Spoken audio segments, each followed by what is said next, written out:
Oh hi, it's your old buddy Zoo here, and today we're reviewing something a little bit different than normal, something that just launched from its embargo right now at this very minute, and it's something that I first saw on a wonderful trip to New York City. So in December I went to New York with Andrew and Rob and Russ and a whole bunch of different bearded men. We all seem to have beards. Even though we saw the big Christmas tree, I went to St. Patrick's Cathedral, we went to FAO Schwartz, all sorts of touristy stuff. The main reason we went was for ASUS and ROG's pre-CES show. We then followed up with those guys a month ago at actual CES, and one of the coolest things I saw was their weird GoPro 13-inch convertible all-in-one creator laptop. And the marketing on it is all about GoPro. You can be out in the woods, you can be on a mountainside, you got your little camera, you can make your video up there. And yeah, it's good for that, but I thought, what if I use it for retro gaming and modern gaming and making this very video? Zoo, edit in a shot of you editing this scene where you're editing it right now, and man, maybe using all the power of the laptop, edit in a third head over here saying, yes, Zoo, we did it. Yes, Zoo, we did it. But yeah, this 13-inch laptop, it has a Ryzen AI chip, the Strix Halo, the Max 395 Plus. It has 128 gigabytes of RAM. It's got a 3K OLED screen. We already have one handheld out with almost the same specs, the Win 5. We have another one that might be coming from Ioneo in June, the next two. But I figured if you're going to go all out with a 13-inch productivity laptop, why not do it with some gusto, with some style? Because on paper, this thing should dominate every emulation scenario it runs into. It should dominate AAA games at high settings. And as someone who edits a bunch of gaming videos in addition to playing a bunch of actual games, I needed to know, can it replace a whole bunch of my gaming handhelds and my editing rig, all while being portable enough to take on the road? Well, stay tuned and find out. Woo! Now let's do some quick specs before we dive in. Like I said, this has the AMD Ryzen AI Max Plus 395. It has 128 gigabytes of RAM. Yes, 128. It has quite possibly the most powerful integrated graphics chip I've ever encountered in my life. It has a 13.3-inch 3K OLED touchscreen, 360-degree convertible design, a 73 watt-hour battery, and it weighs just over 3 pounds. Now let's see what this thing can actually do. For emulation testing, I installed RetroArch for classic systems, Dolphin for GameCube and Wii, RPCS3 for PS3, and Eden for Switch. And because this has 128 gigabytes of RAM and a powerful AMD chip, I wanted to push it to the limit. Now obviously, this will play everything through N64 and Dreamcast at whatever resolution you want with whatever shaders you want, and it won't break a sweat doing it. But as Salt and Peppa say, let's push it. PlayStation 2 emulation through PCXS2, flawless. I'm talking 60 FPS on whatever game you throw at it, at pretty much whatever resolution you want to, all the way up to 4K. GameCube and Wii through Dolphin, same story. I cranked up the internal resolution to 4K, I enabled AA, texture packs, all sorts of stuff, and it didn't even break a sweat. And here's where it gets fun, because in tablet mode with a Bluetooth controller, this becomes a premium gaming device. It's one of the most expensive handhelds you could probably buy to an obscene degree, and the OLED screen makes these old games look incredible. Perfect black, vibrant colors. It's honestly the best way I've ever played GameCube games portably. And there's something cool about putting it in kickstand mode, pairing your Bluetooth controller, and just sitting back and playing games. Now PS3 emulation is where things get interesting, because this is where a lot of devices start to struggle. Not this one though. God of War 3 running at 60 FPS and at 1440p, easy. NCAA 2014 in 4K, butter smooth. XCOM, Dragon's Crown, all fully playable with minimal stuttering. And the Ryzen AI Max Plus is doing the heavy lifting here. Where other devices would start to overheat and throttle, this stays cool and maintains performance. And the 128 gigabytes of RAM mean I could have a whole bunch of shaders cached, I could have multiple instances open, I could have Chrome, I could have Discord, all sorts of stuff running in the background, and it's not going to affect my emulation. And compared to dedicated handhelds like the Steam Deck or the ROG Ally, this is in a different league for PS3 emulation. It's not even close. Let's talk about Switch emulation real quick. And standard boilerplate, I own a Switch, I own all these games, I also own a Switch 2, and honestly, I haven't picked it back up since after I beat Donkey Kong Bonanza. So Nintendo, please release that new Fire Emblem game. Please. Please. Speaking of Fire Emblem, this thing plays 3 houses at 4K without breaking a sweat. Just super cool. And again, in tablet mode, this 13-inch OLED display makes these games look phenomenal. The colors pop, the the blacks are true black, and the 3K resolution means everything is crisp and clear. Controller compatibility with this thing has been perfect. I tested a couple random controllers I had from Anbernic or random cheapo companies from Amazon. I did some GameSir, some 8-Bit Do, and they all connected fine via Bluetooth without any issues. But the real game changer? An extendable controller. I'm using the GameSir G8 Plus in Thanos mode here, and it transforms this into a true handheld. I mean, it's a $3,000 handheld and it's really poorly balanced, and people might think you're insane, but it's a handheld. One cool thing I've done with tablets before is to turn them into a dual screen machine. So here's 3DS games running at 4K, and by flipping the tablet this way, it's actually much more comfortable, and I don't have to pull the GameSir controller apart by the spine. I wouldn't play this like long term. This is really just more of a vulgar display of power, but it's cool that it's an option. And if you're not playing PS3 or AAA games, then battery life isn't much of an issue. You're not looking for your outlet because you're on a 2-hour timer before the juice runs out. And if you do want to be plugged in, either for long gaming sessions or because you want to run this at a higher wattage, the 360-degree hinge means you can also use tent mode if you want the screen propped up with a separate controller. It's really perfect for longer gaming sessions where you want the screen at eye level. And something about making that keyboard go away, it turns it into more of an immersive gaming experience. It's like you're just using a super powerful screen as opposed to a laptop. It's a minor psychological trick, but it works for me. Changes my experience ever so slightly. All right, so emulation's really impressive on this thing, but what about PC gaming? Because this isn't marketed as a gaming laptop. There's no dedicated GPU. It's just an integrated chip from AMD. But this integrated graphics chip is way more capable than you'd think. So I loaded up Steam and I started testing. First up, Cyberpunk. Now I'm not expecting miracles here, but at 1080p high settings, here's what I get.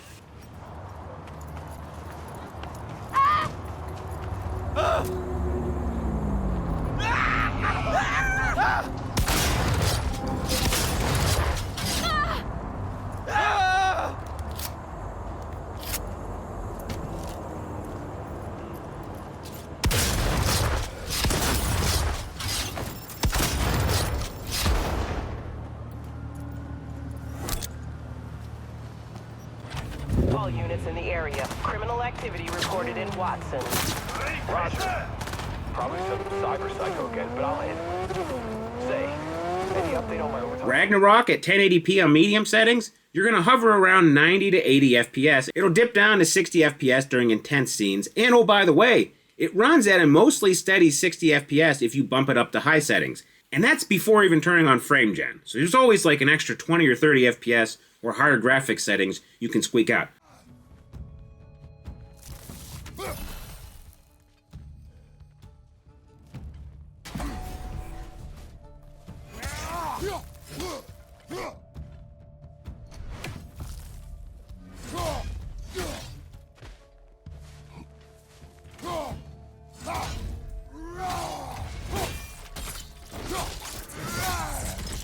Give him what for?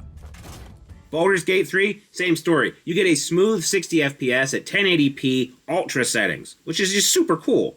These are fully playable experiences, and you can enable frame gen to get all sorts of crazy boosts, either more FPS or to bump up your graphics quality. Now, this isn't going to replace a dedicated gaming desktop for AAA games at max settings, but for a productivity-focused creator laptops with integrated graphics, it's shockingly capable.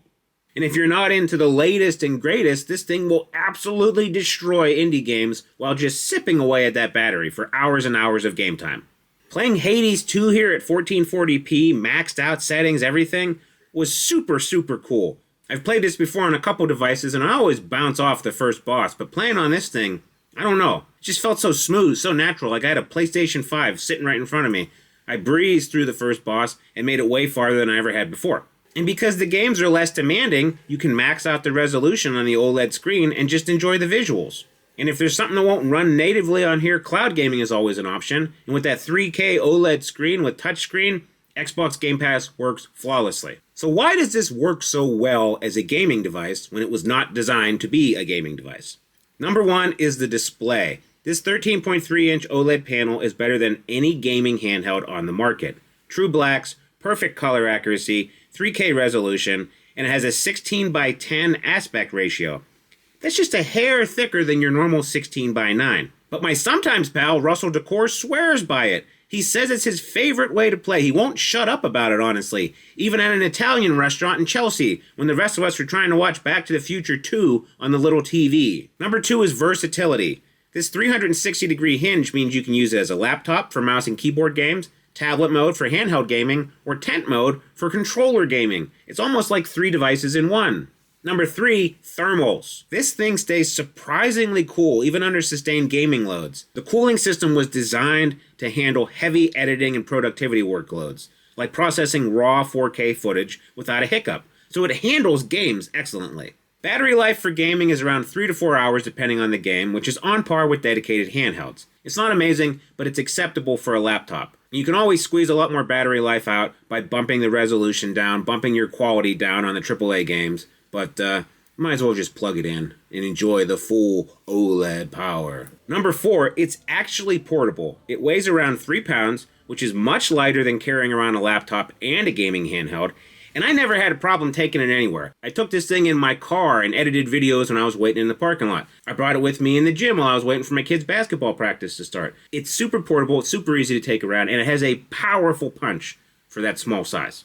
And then number 5, it's a full Windows PC. There's no limitations, there's no compatibility issues. You get full mod support, you get full customization in all your games. Windows is not ideal for handhelds. That's why SteamOS and Bazite are so popular. It's why ROG and Microsoft work so hard on de-Windowizing the ROG Xbox Ally. But this is a convertible laptop we're talking about, and I actually welcome Windows on it just because I want to use it for multiple purposes. Speaking of that, I didn't get this laptop just to play games on, I got it to edit. You might not be aware of this, but I create and edit YouTube videos. I don't know how you wouldn't be aware of it because you're literally watching me in a YouTube video, but let's just pretend, for the sake of the story, you didn't know.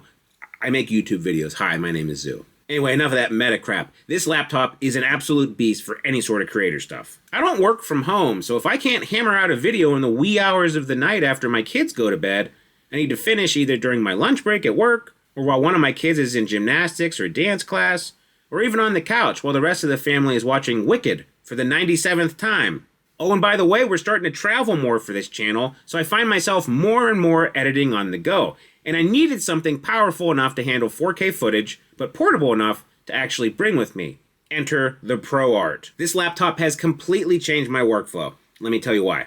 I edit all my videos in Adobe Premiere Pro, usually 4K footage from multiple cameras. On my old laptop, I'd have to spend a ton of time editing at low resolution, then I would render it out at 4K, hoping it looked good because I wasn't seeing it in 4K, all while my poor 1X Player 2 slowly melted down from the load.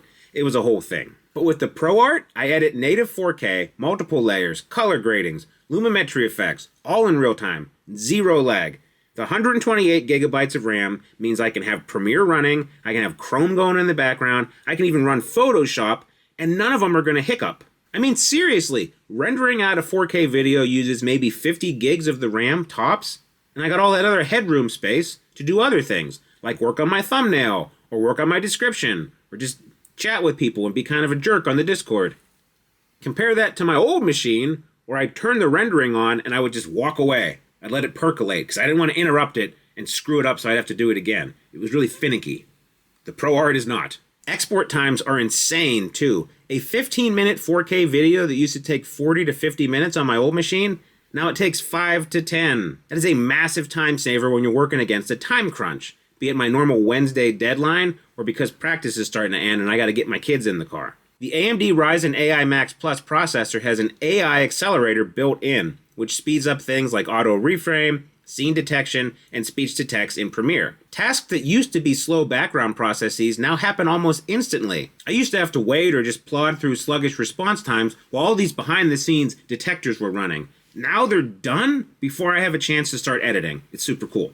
And the OLED display is an absolute game changer for color grading. It's Pantone validated, which basically means the colors I see are accurate to what you will see. One of my problems with editing, especially now that I have an actual camera with fancy stuff like color grading and white balance, is that the monitor I was using previously wasn't true to color. I would have to oversaturate it and hope that it kind of balanced out when it exported in 4K.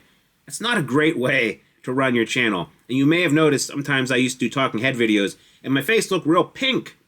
I wasn't sick or hot. I just kind of misjudged the color grading. The touchscreen and stylus support on this thing are secretly way better than I thought they would be. I use them for quick masking work in Premiere or detailed editing in Lightroom, or sometimes I'll just reach up and touch the screen instead of going for the trackpad or my mouse. And the ASUS dial pad on the trackpad here, super cool for rescaling through timelines or adjusting parameters. And for your normal creator apps like Premiere Pro, you already have a couple app-specific presets. Also, because I'm a child, this is super fun to doodle with. I drew several obscene things on the one we saw in New York, much to the chagrin of all the ASUS staff. Here's my typical workflow. I shoot video at night after my family goes to bed. I take the video from the SD card, I put it onto the laptop, and I try to edit as much as I can before I pass out. I'll catch up on the rest during lunch or any sort of off days I have, and I try to have it uploaded at least 24 hours before it goes live. Now with the ProArt, importing files directly from the built-in micro SD card slot is super fast, and once the stuff is on the hard drive, file transfers on the PCLE 4.0 SSD are basically instant. Compare this to swapping over files from my phone through a USB-C cord, or from a cheapo SD card reader where I'd be waiting half hour for the files to transfer. And because this has so much RAM, I can export a video in the background while I'm editing the next one, or gaming, or doing literally anything else.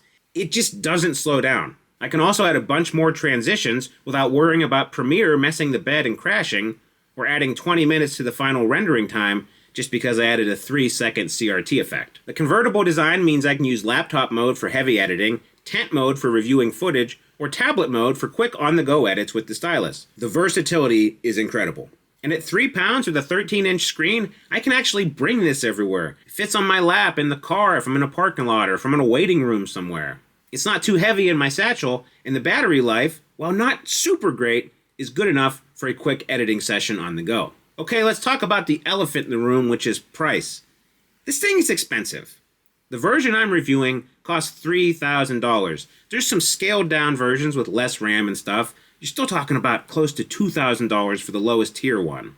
It's expensive. You could buy a Steam Deck OLED and a decent editing laptop for less, combined. You could also get a MacBook Air and a Switch combined. There are definitely cheaper ways to do editing and gaming, but maybe not combined. Because here's what you don't get for cheaper. 128 gigs of RAM, this 3K OLED screen, desktop class editing power, and everything all in one portable bundle. Plus, if you're a GoPro user, you get a bunch of extra GoPro integration features. A dedicated GoPro hotkey, StoryCube cloud syncing, a 12-month GoPro Premium Plus subscription. That's like $100 worth of free stuff. It also comes with a couple of free months for Adobe Premiere and CapCut. That's another like $100 worth of software for free. For me, as someone who creates content and plays games, this is in a really, really nice sweet spot for me. I don't have to compromise. I get everything I want in a portable package, all in one, and that's pretty cool. But there are limitations. It's not going to replace a dedicated desktop for AAA gaming. You are going to run into battery issues because the life is like 2 or 3 hours, and you can't do much without making it so you can't put it on an airplane. It's expensive, and if you don't edit, you're paying for features you're not going to use, which is kind of dumb. But it's really cool. So who is this laptop actually for? Number one, gamers who also want to do a little bit of creative work. If you love gaming and emulation, but you also want to do some occasional productive work, this is a great device for you. Number two, which is basically the same as the first one except flip, if you're a content creator who likes to game a little bit, this is also perfect for you.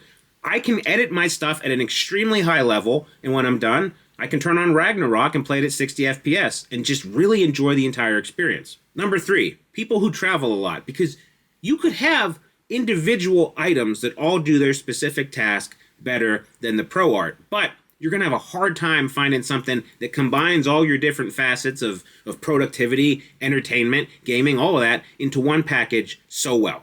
Number four, GoPro users who want to edit their GoPro videos. I'm assuming if you're deep into the GoPro, you're already enmeshed in all of their products, and since this comes with all the integration for you, it's kind of a no-brainer.